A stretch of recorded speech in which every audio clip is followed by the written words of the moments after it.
Competitive intelligence. You post an ad up, your competitor posts an ad up. What will your prospect choose and why? They click on your competitor's website, they click on your website, they look at the message. Who will they choose? What offer are they interested in and why? Well, doing that type of research is going to allow you to have an edge because most people don't do it. They do not do their competitive intelligence. They don't even know what their competition is doing. And so understanding that is of course going to affect the way that we build our campaigns. Let's get online now. We'll jump on the computer and let's do a little bit of research and pose a few case studies to learn about how you can do your own competitive intelligence online. Okay, fantastic. So we're going to look at 7 different ways and 7 different angles to do that competitive research for your business and obviously other companies that are competing with you. Okay, so the first, I guess, and most important thing to remember is that you do need to still have a level of respect for your competition. Okay, if you get out there and start to do anything that's quite blatantly just directly copying them or ripping them off, especially when it comes to certain intellectual property, you're going down a road of building a business that's already on quite a bad basis, and that will eventually come around to you, and people will talk about it and generally don't really get away with it for that long. Even though it is, I guess the business world is known as a dog-eat-dog world, one thing is for sure, certainly just to maintain that general respect for competitors, because they're also people trying to earn a living as well and build their company, but you can outsmart them and get an edge without necessarily being silly about it. So the first thing we need to do is categorize our competitors. Okay, so whether we want to admit it or not, categorizing our competitors is going to be very, very important. So then we can look at their weaknesses and their strengths, things that they've overlooked, and opportunities as well for us to stand out. And because we have a clear understanding of the landscape of our industry, it's going to help us to identify how to better position our company. Okay. Now, when it comes to categorizing your competitors, there's going to be 3 different areas that I want you to think about. Primary competition is obviously the first area. These are your direct, straight up competitors. They're doing exactly what you're doing, and I don't mean in every sense, but sorry, I mean that is what I mean. I mean in every sense. They're your primary direct competitors. So they're targeting the exact same person that you're targeting. And remember that with our journey, our value journey that you take a customer on, and all of our marketing, it starts with the same, with an actual demographic or an audience. Okay, so if they're targeting your audience to sell them something that you're trying to sell them, then obviously you definitely put them in your primary competition category. Now the second one is is obviously the secondary. So you've got primary competition and then secondary competition. Now these are in the same industry, but they might just sell something different. So you might be, let's say we start doing a bit of a search here on Google, and let's say we start doing something like, let's say carports. So we're doing a search for carports in Sydney. Okay, now amongst the competitors, some of them might be only selling very, very simple, and what do we got here? Cheap sheds. Let's open this one up. A certain type of carport that is maybe something that you can clip in yourself and set up yourself. So they're basically like a kit type of a carport, whereas someone else might be selling more luxury types of pergolas and living areas, maybe outdoor living areas that are also or more luxury items. So you'd put them, if you're targeting a certain type or demographic of the market that is maybe the cheaper end of the scale, well, and then there was another builder who was targeting the luxury end of the scale, well, they wouldn't be direct or primary competition. I'd put them into your secondary competition. Okay, so they're in the same industry, but they're actually targeting a different, I guess, portion of the ideal customer. Okay, opened up this side here. So what is this? It's cheap sheds. So this might be potentially Spam Built Garage. You know, they might be looking at just these pop-up specific type of carports that they offer, and they might, you know, I mean, I'd have to spend more time on it, but it looks like that they might be just offering very specific, simple ones that these guys are making in their factory, and they want to pump out in volume. And they'll probably have very good prices and a few different designs, and that's it. But if you were to maybe compare them to someone else, you know, maybe, I don't know, let's click on this one here, Highcraft. It looks like they're home improvements. They probably do maybe even some nicer pergolas or something of a higher quality, not sure. Let's see as this loads up. So you wouldn't necessarily then think that they are going to be obviously like a direct competitor if they're targeting that different demographic or that different ideal customer. Okay, now while this loads up, the third one, which we'll talk about here, is really the competition that's kind of sitting on the sidelines that could quite easily enter the market and disrupt what you're doing. Now this is kind of important to think about, because if, for example, let's say that you're a pool cleaner. Okay, you clean pools, and you might be targeting you know, well, pretty much any pool in the area that you live in, and there are a range of pool shops that currently don't offer the service, but overnight they could. And if they're the type of pool shop that has mass influence in the local area, you really need to keep aware of what they're actually up to, because if they enter the marketplace, it could quite dramatically change your business. Okay, so that's the third tier of competition. Okay, so obviously these are some very important things: primary competition, secondary competition, and then that third tier of competition, who are not currently necessarily directly affecting you, but can quite easily disrupt the market. Now, what is going on here? Here we go. Yeah, so it looks like these guys are, they might have some other different smaller ones here, but I mean, at first glance anyway, they obviously do quite different structures. They might be targeting a different, these look like more home extensions, patios, pergolas. Okay, so they may not be in direct competition to these guys. There might be an overlap, but might potentially put them in secondary competition. Okay, point number two that is very important for us to consider is that when you are examining your competitors' websites, we need to really think carefully about the experience that people are getting. Okay, how well have they put together their photo galleries? Are they trying to build an email list? How are they running their social media? So if we just run in here and we've got Highcraft who we were just looking at. Let's open up a couple of these. And that's interesting, Gumtree. That's very interesting actually, because that actually allows for a very nice opportunity to potentially get some good traffic very cheap. Probably won't open up any others. We've already seen this one. So even when we do look at this one, it's great that they've got a video on there. I won't play it. What else they got? Pool pump covers, carports, garages, workshops, okay, sheds, okay, aviaries, bike sheds. Okay, so they're obviously looking at these sort of, they're all very similar kit type types of products that they're offering. They've got their specials page there. Does it look, are they trying to capture any emails? Are they giving away any free reports? They're not really. So that's a bit of a shame for them. Well, they've got a little tiny thing here: sign up to receive latest specials and giveaway promotions. I mean, you can't really see it, so it's probably not, could be a little bit more useful.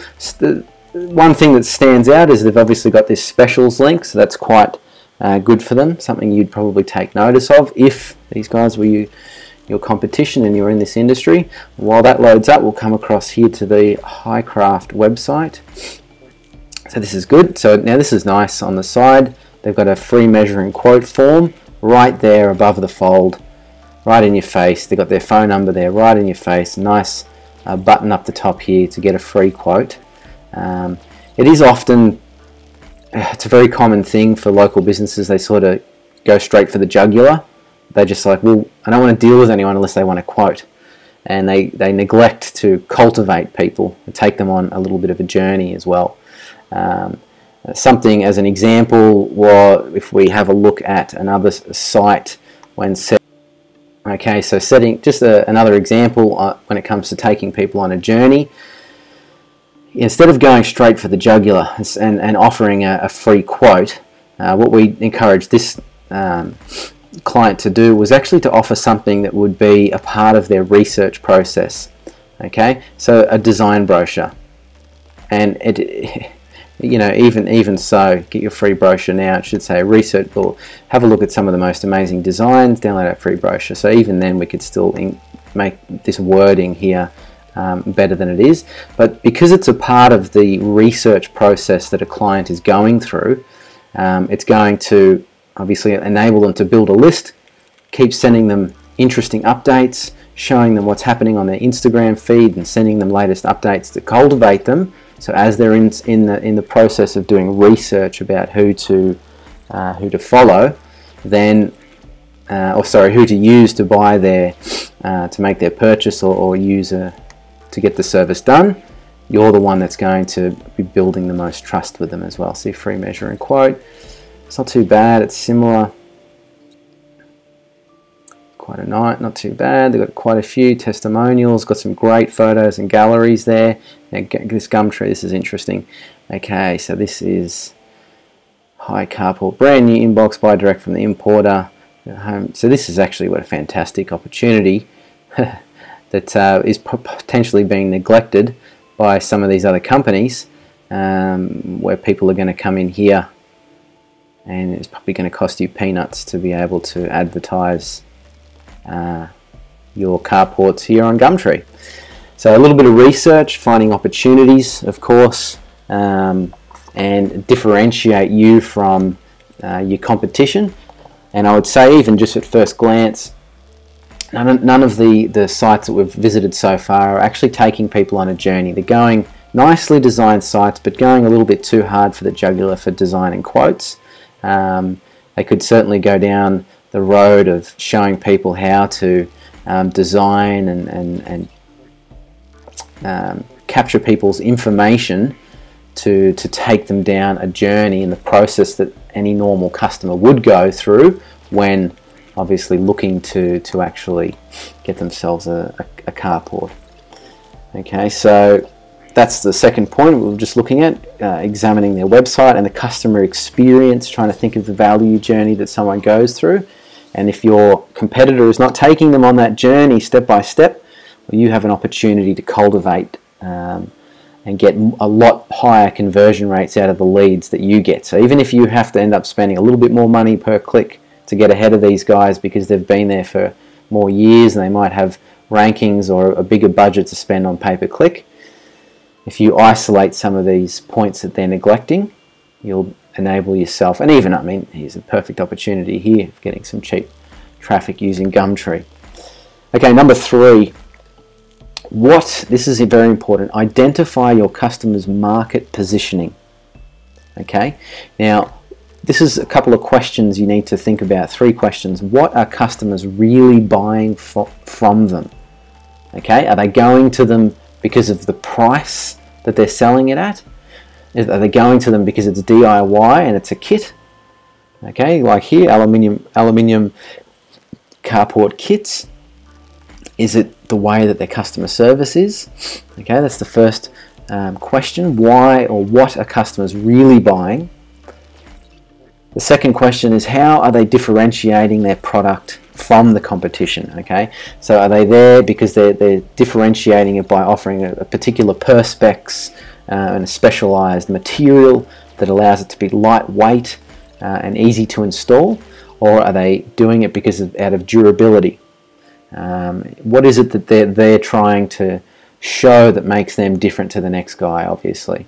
you know, for example, even when looking at swimming pools, someone who has in-ground and a tiled swimming pool compared to obviously a fiberglass swimming pool. So there's quite it's a different product differentiating themselves into a certain section of the market. So when you look at these different categories that you've put down to categorize your competition, I guess you're going to refine that even more by looking at what the actual company is trying to do to make themselves unique. All right, because they might think they're a specialist of something, and they might have this idea. Well, can you actually understand what they're thinking? Like what makes their product unique according to them? All right, so if you can identify their positioning, it's going to allow you to certainly obviously alter your own positioning. And if you don't understand just by looking at their website, we'll sign up to their newsletter, follow them on their blog, follow them on their social media.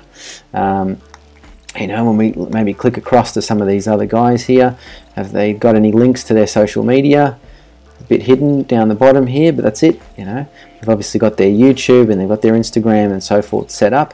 And so, you know, and contact them, ask them questions, purchase well, you might not necessarily go and purchase this product, but actually get involved to understand and get it from them. What do they say that makes them unique and makes them good and better than the rest? All right, because when you figure that out, it's obviously going to help you to understand what you're dealing with and who you're competing against. Now, number four, you need to take a peek at pricing. Okay, you need to understand what they're charging people and why they're charging it, because if they have their unique positioning, then, and a lot of these guys, obviously they got free measuring quotes. This is maybe look at a different type of well, actually you could probably get maybe companies like this one. They would have a far simpler way of pricing things, because these are sort of your more kit style. Well, these are obviously sheds and things for the storage in the backyard and things like that. So that's pretty straightforward, isn't it? They can actually put a price on theirs and understand. So you're going to need to understand the pricing of your competitors and understand how that's going to put you, especially if they're your primary competition or your secondary or the third tier, as to whether you decide to have the same similar prices or more, and why. What your reason is. When someone's going to compare you then to your competition, well, what are your reasons for charging the price you're charging because of your unique position? Okay, so then they can identify that easily, because if they can't identify it because you're not even clear, well then it's unlikely they're going to make a purchase from you.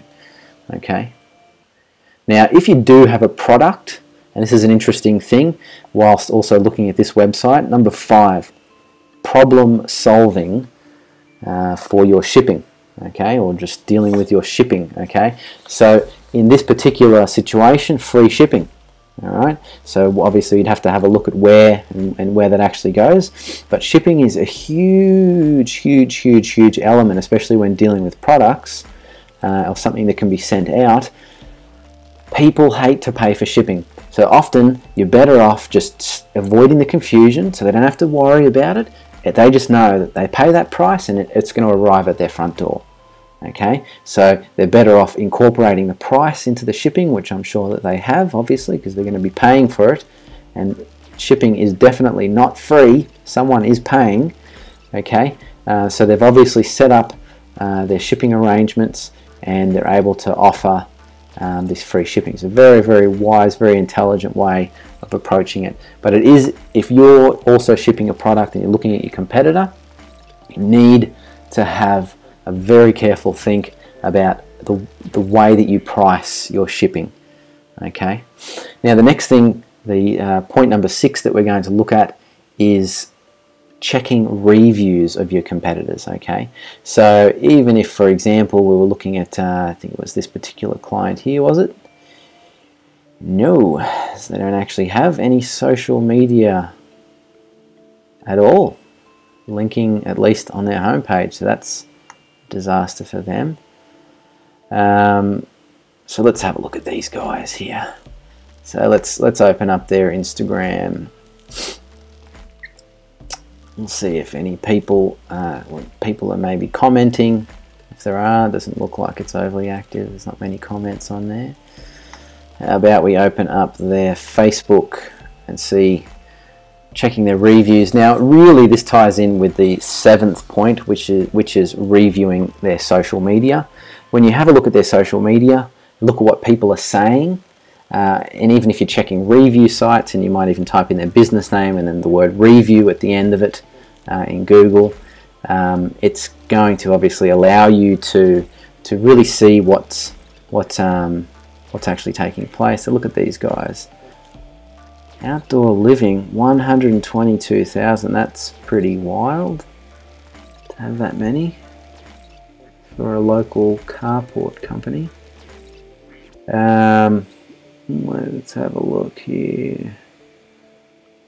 Maybe, unless they've disabled, they may have disabled it on here.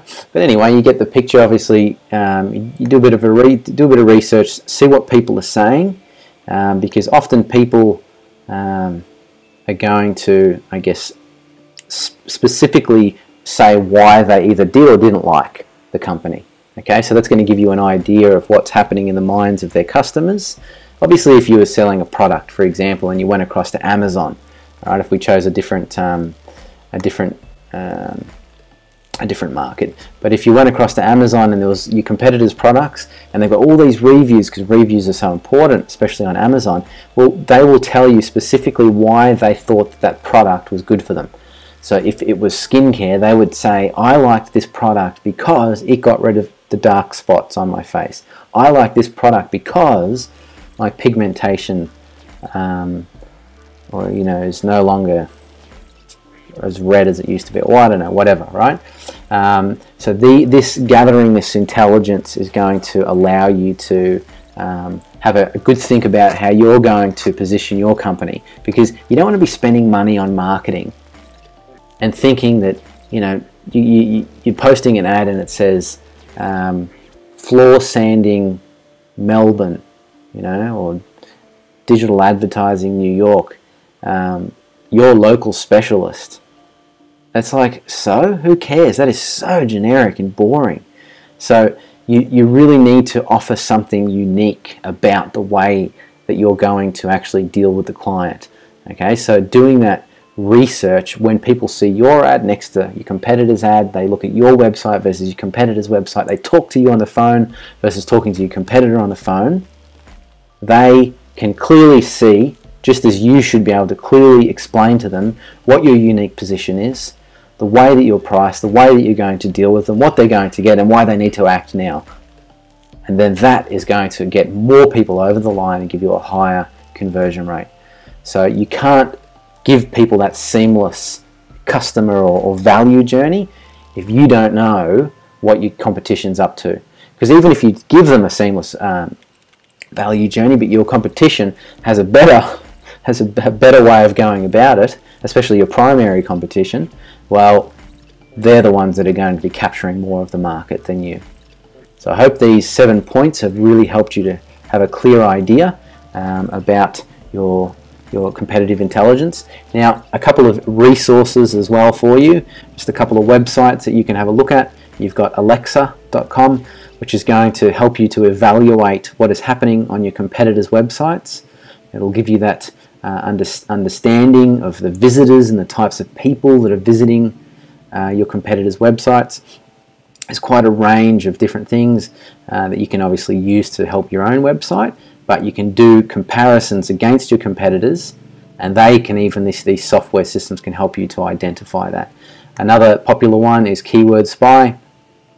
Depending on, well, obviously you have to choose the right country, and to do a search, it will then enable you to, I have to verify it, but it will enable you to understand by using powerful software like this to actually see things that you probably just overlooked yourself, and even identify opportunities to target certain keywords with your marketing that are the real money makers compared to the ones that are not converting as well. And they'll even tell you why. There's another one here for larger companies. If you're looking at using Hoovers. Ahrefs is absolutely sensational, especially when it comes to researching how to rank against your competitors. You can obviously look at the backlinks that are going to your competitors, referring domains, maybe who's linking to them and why they're getting the rankings that they're getting, where their traffic's coming from, where they're actually, who's clicking onto your competitor's website, which is allowing them to actually get the sales that they're getting.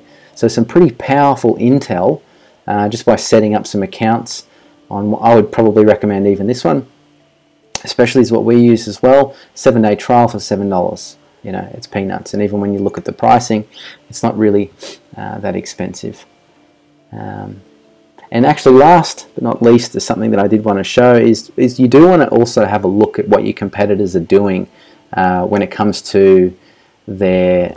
Let me just copy and paste this. When it comes to the way that they've optimized their website for mobile phones, there is so much traffic that is now going through mobile. If your competitors are not completely optimized for mobile devices, it actually can be a really big way for you to even increase your bidding strategy with your Google AdWords campaigns, that when a device or when a mobile device is looking at your website, that you maybe increase the bidding by 10 or 15%, depending on the device that someone's using. So these guys are certainly mobile optimized, and so they're well done, obviously, with the way that they've put that together.